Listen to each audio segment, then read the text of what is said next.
Mga kababayan, yung episode natin ngayon, i-update ko po kayo after 3 weeks ng aming mga ginawa dito sa aming garden. So, watch our vlog and enjoy. Hello guys, update lang po sa ating kamyas. Welcome to our new vlog, our new episode. Ito po yun, ang dami na pong bunga nung kamyas natin. Ayan po. So, gagawin po natin ngayon kasi tagal na nating hindi na cultivate. So, cultivate po natin.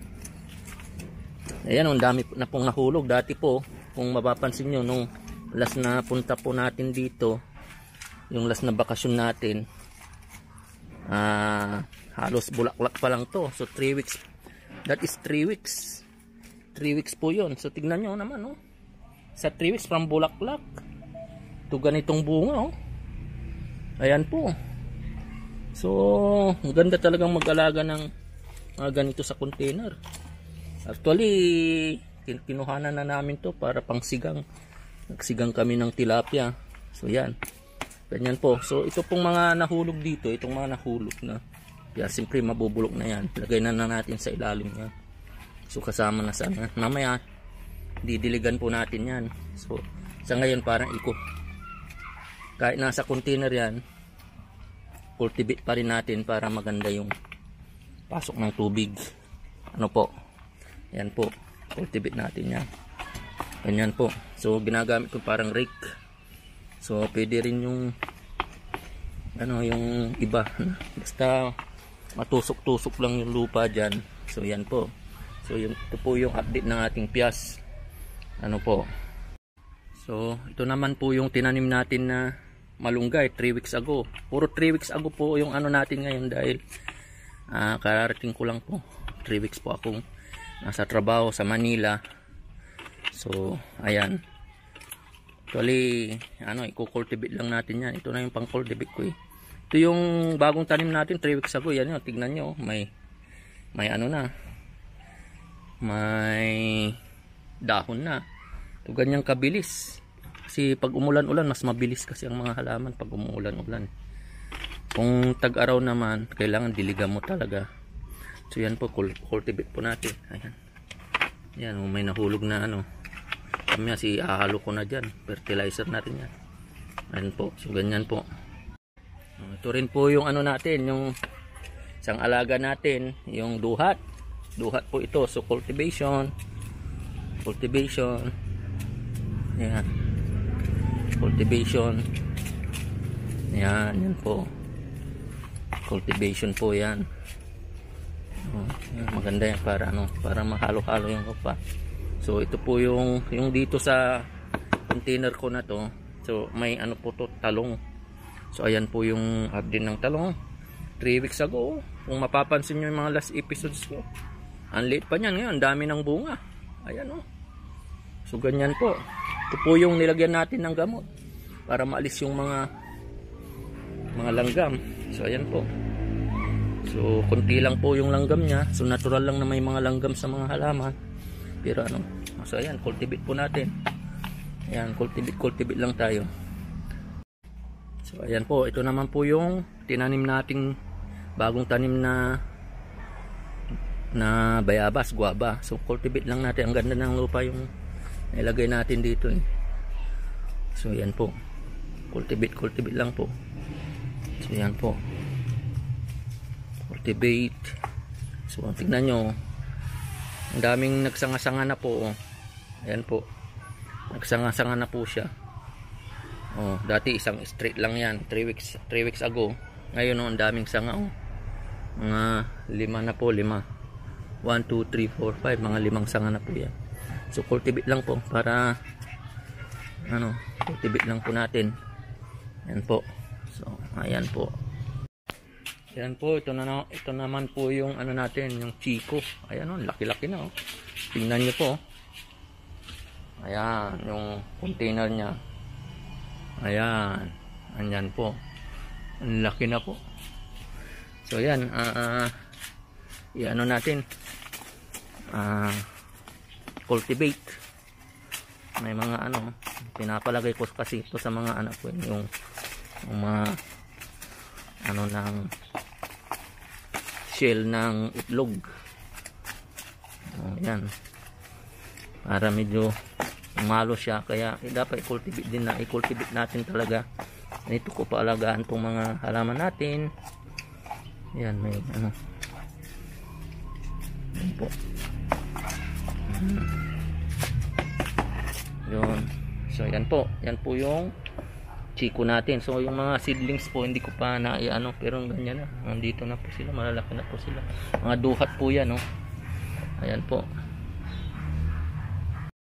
Next update yung avocado. So ayan po, tignan nyo, pag hindi nyo, no, medyo matigas na po yung lupa. So kahit na talaga, ang sinasabi ko, kahit nasa container po yan, kailangan din natin cultivate.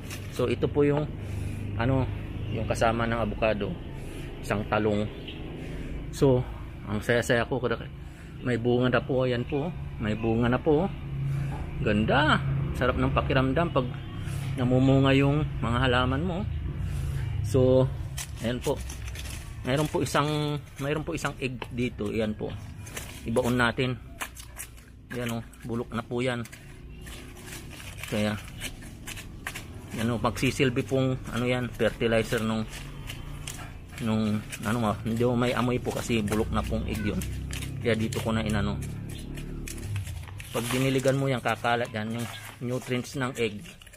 So kakainin na po ng mga halaman yan. So ganyan po, para may suporta tong bunga ng eggplant po. Ayan po, wow, ayan po, ganda po, no? Pag namumunga yung tanim mo, ganda. So ayan po yung avocado kasama yung talong. Ayan po, avocado po, tingnan nyo, ang laki na rin po.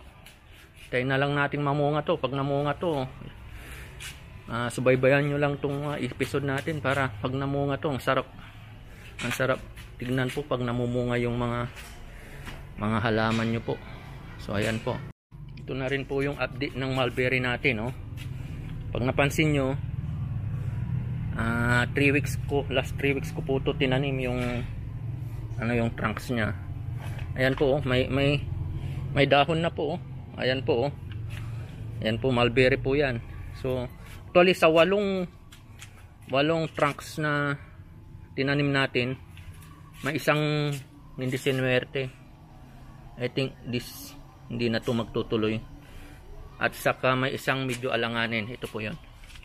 Ayan po, pero may buhay pa na ano, mga leaves na maliit pa po yan. So ibig sabihin, sa 8 may 2 medyo alanganin. At saka yung isa hindi, wala na talaga. So ganyan, no? Pero masaya na rin po ako kasi buhay na siya, oh, yung mulberry.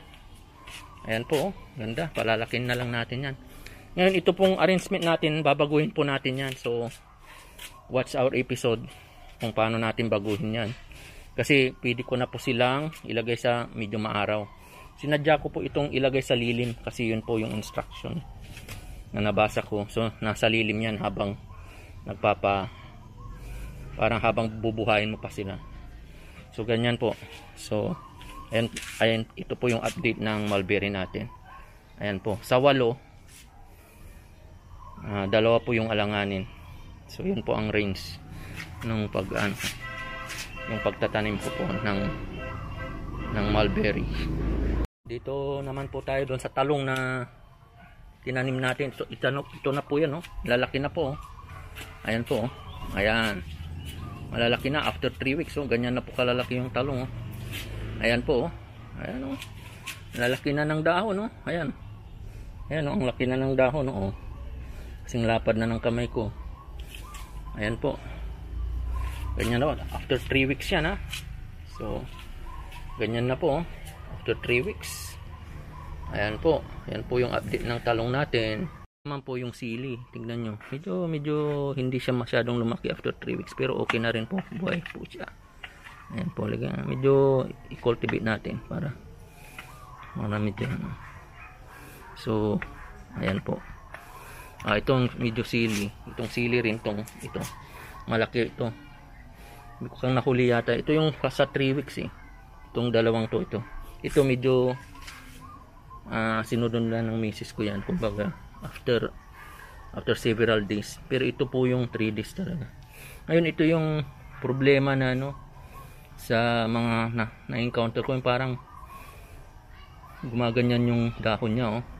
So kung sino man yung eksperto dyan, kindly comments para mabigyan po tayo ng advice. Ayan po, dahil mas maganda kung may nagko-comments na marunong kung ano yung dapat gawin dito. Ayan po. So ganyan po, ito po yung update ng sili natin. So yung talong naman na muntik na rin nabuno noon, after 3 weeks, ito na po yun, oh.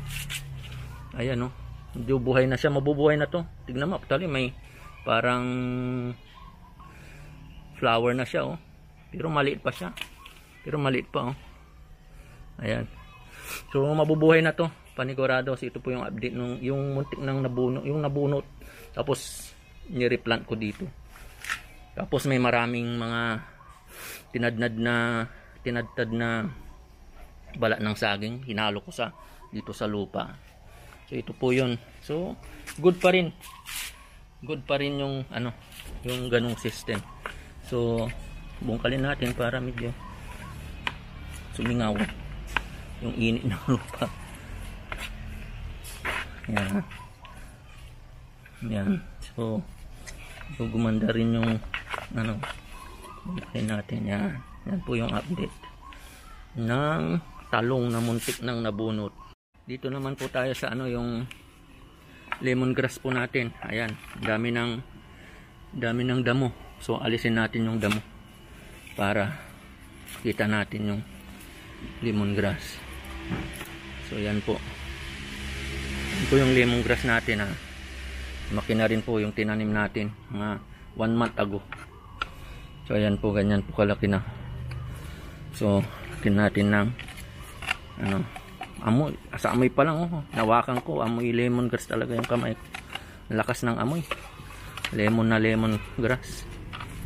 So ayan po. So ganyan kulang po silang alagaan. So ito, hinayaan ko na lang to. Ito, may naligaw na kamatis. So update po doon sa isang lemongrass, wala po, hindi po nabuhay. Lagay ko, hindi na mabubuhay to, wala na. Tanggalin na natin. So alisin natin ng damo. Ayan, alisin natin. So ito po, may naligaw na kamatis. So ito, bubuhayin ko po ito. So abangan nyo rin po to, bubuhayin natin to. So hindi ko alam kung i-replant ko to o dito na rin. Tignan po natin sa mga following episode. So yan po, ito po yung mga kusay natin. Yan po mga kusay po yan. So medicinal plants ito.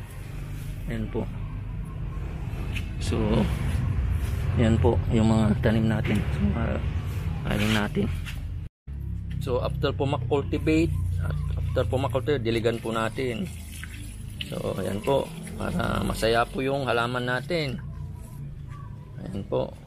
Ayan, dilig. Kahit konti lang po kasi maya maya uulan din po eh. So diligan lang natin para masaya yung halaman natin. Ayan po, yun, masaya na po yung halaman natin. Ayan po, diligan po natin. Ayan po, dilig po. Marami pong asong tumatahol. Ayan po, konting-konti lang po kasi baka umulan din mamaya. So ayan po, diligan po natin. Yung aso po namin tumatahol. Ayan po, ayan po yung mga halaman namin. So yan po yung update ng mga halaman natin 3 weeks ago. So ayan po, so daanan po natin. Ganito lang po yung garden namin, simple lang po. Yung maging happy ka lang sa yung mga pagtatanim, kahit kunti lang yan, nakakatanggal stress. So ayan po, actually ito yung pinaka mga garden lang namin. So palalawakin pa natin yan. So yan po. So see you in our next episode para